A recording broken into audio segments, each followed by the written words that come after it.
군인은 국가의 운명을 짊어진 자이며 지휘관은 전쟁과 평화 속에서 조직을 지켜내야 한다. 오늘은 르네상스 이탈리아의 현실주의 사상가 니콜로 마키아벨리가 군주론에서 남긴 교훈을 통해 군 지휘관에게 반드시 필요한 명언을 풀어봅니다. 1. 권력의 시작. 1. 사랑받기보다 두려움의 대상이 되는 것이 더 안전하다. 부임 초기 지휘관은 부하에게 좋은 상사로 남고 싶어 합니다. 하지만 마키아벨리는 경고합니다.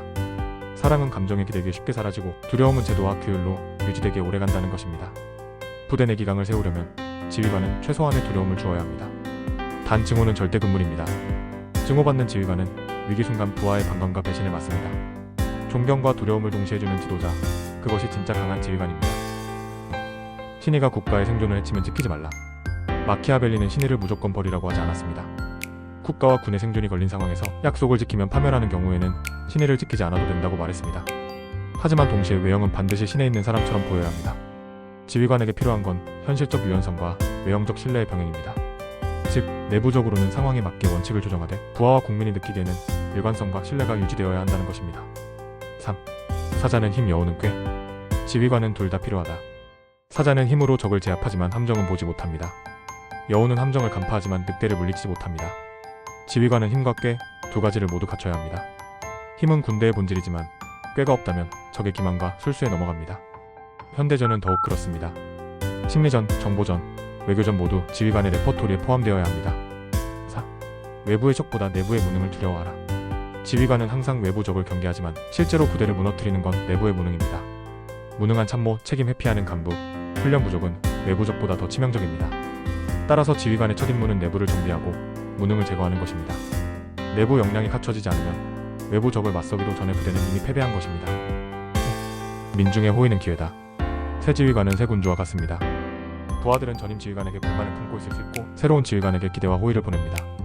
하지만 이 호의는 보장된 자산이 아니라 시간이 제한된 기회입니다. 초기 호의를 성과와 신뢰로 전환하지 못하면 금세 사라집니다.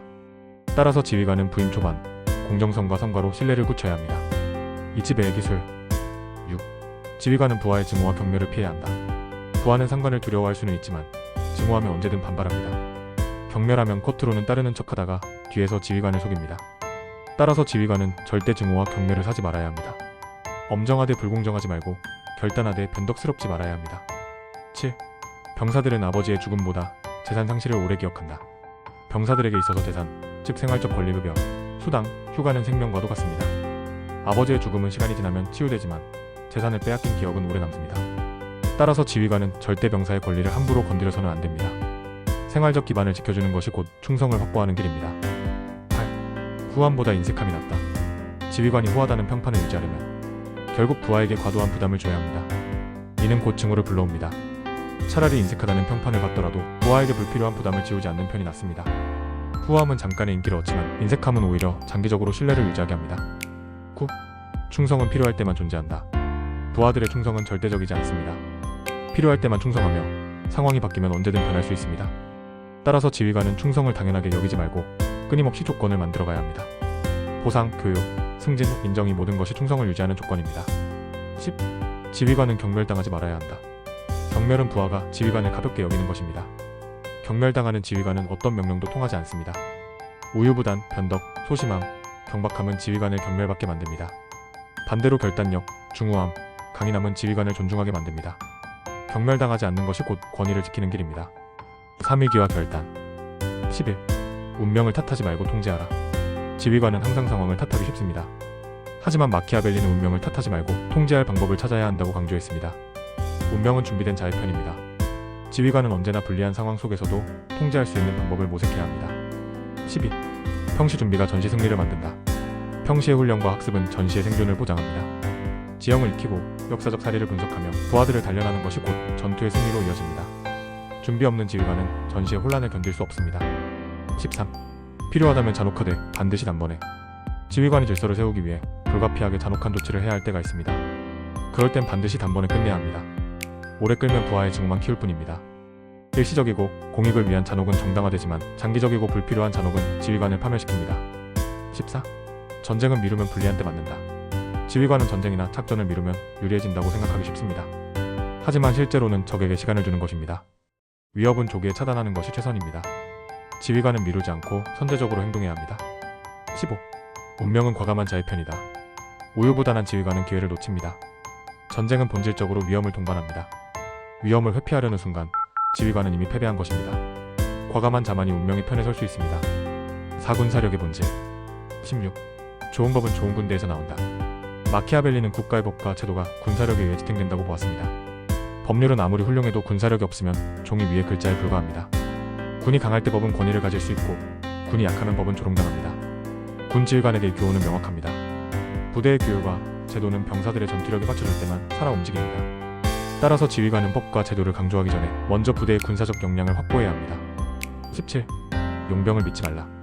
마키아벨리는 용병을 가장 경계했습니다. 그들은 충성하지 않고 돈만을 위해 싸우며 위기 순간 배신합니다. 군대가 외부 의존형으로 흘러가면 결국 주권은 무너집니다. 현대군 지휘관도 마찬가지입니다. 외주, 계약, 위탁된 전력에 의존하기보다 자기 병력을 믿고 키워야 합니다. 용병은 언제든 가장 위험한 순간에 등을 돌릴 것입니다. 18. 지원군은 외세의 사다리다. 외부 지원군은 일시적으로 도움이 될 수 있습니다. 그러나 그것은 언젠가 외세가 나라를 지배할 발판이 됩니다. 타국의 군사력에 의존하는 순간 국방은 주권을 잃습니다. 지휘관은 외부 도움을 최소화하고 자기 전력을 자급자족할 수 있는 힘을 길러야 합니다. 19. 좋은 군대는 자국민 군대다. 국가와 군대를 지탱하는 힘은 결국 자국민 군대입니다. 자국민으로 이루어진 군대만이 끝까지 나라를 지킬 수 있습니다. 용병도 지원군도 외국인 병력도 위기 순간에는 신뢰할 수 없습니다. 군 지휘관은 부하들에게 당신은 이 나라를 지키는 최후의 보루라는 자부심을 심어줘야 합니다. 20. 평화 시기에도 무예를 잊지 말라. 마키아벨리는 평화 시기에도 군주가 군사훈련을 게을리하지 말라고 당부했습니다. 사냥, 전술 연구, 지형 답사, 역사 탐구 이 모든 것이 군사훈련입니다. 지휘관도 마찬가지입니다. 전투가 없을 때에도 병사들을 훈련시키고 스스로 학습하며 부대를 준비시켜야 합니다. 평시의 노력이 곧 전시의 승리를 만듭니다. 5인간 본성과 권모술수. 21. 사람은 본질적으로 사악하다. 마키아벨리는 인간에 대해 냉혹했습니다. 사람은 이기적이고 변덕스럽고 배은망덕하며 위선적이라고 했습니다. 따라서 군 지휘관은 부하가 본질적으로 선하다고 믿지 말아야 합니다. 부하와 참모는 언제든 이익과 생존을 우선합니다. 지휘관은 이런 인간 본성을 인정하고 제도와 규율로 관리해야 합니다. 21. 목적은 수단을 정당화한다. 단 공익이 따라야 한다. 마키아벨리즘이 자주 오해받는 부분입니다. 그는 모든 수단이 정당화된다고 말하지 않았습니다. 수단은 반드시 국가와 민중의 안전, 공익을 위한 것일 때만 정당화됩니다. 군 지휘관도 마찬가지입니다. 개인의 욕심이 아니라 부대와 국가의 생존을 위한 선택이라면 그 수단은 설득력을 갖습니다. 23. 변화를 두려워하지 말라. 새로운 제도와 전술은 반드시 저항을 불러옵니다. 구제도의 수혜자들은 지휘관을 적으로 돌리고 신제도의 수혜자들은 처음에는 미온적입니다. 따라서 지휘관은 변화에 두려워하지 말고 무력과 결단으로 밀어붙일 줄 알아야 합니다. 변화를 두려워하는 지휘관은 시대에 뒤처지고 부대는 퇴보합니다. 6. 최후의 교훈. 14. 민심만으로는 버틸 수 없다. 힘이 필요하다. 민심은 중요하지만 민심만으로 부대를 지킬 수는 없습니다. 민심과 무력이 결합해야만 진짜 힘이 됩니다. 지휘관은 병사들의 지지를 얻는 동시에 부대의 무력을 준비시켜야 합니다. 25. 강자를 억누르고 약자를 보호하라. 지휘관의 정의는 강자를 견제하고 약자를 보호하는 데 있습니다. 부대 내 권력자들이 전행하지 못하게 하고 약한 병사들이 억울하지 않게 해야 합니다. 이 균형이 깨지면 부대는 분열하고 지휘관은 권위를 잃습니다. 26. 불리한 전쟁은 미루지 말라. 작은 패배도 방치하면 큰 위기로 자랍니다. 혼란의 초기 단계에서 지휘관은 과감히 결단해야 합니다. 조기에 전쟁을 시작하고 단기간에 끝내는 것이 오히려 부대를 살리는 길입니다. 27. 지휘관은 자신의 안전보다 부대의 생존을 우선하라. 진정한 지휘관은 자기 안전보다 부대와 국가의 생존을 먼저 생각합니다. 자기 보존을 앞세우는 지휘관은 위기 순간에 버림받습니다. 부하들은 지휘관의 희생을 보고 따릅니다. 28. 지휘관의 가치는 위기 속에서 드러난다. 평시에는 지휘관의 증가가 잘 드러나지 않습니다. 하지만 난국에 처하면 모든 부하의 눈은 지휘관을 향합니다. 그 순간 지휘관의 용기, 결단, 침착함이 부대의 운명을 좌우합니다. 따라서 지휘관의 가치는 오직 위기 속에서 증명됩니다. 마키아벨리는 냉혹한 현실주의자였습니다. 그러나 그의 교훈은 오늘날 군 지휘관에게도 울림을 줍니다. 증오를 피하라. 기강을 세워라. 공익을 위해 결단하라.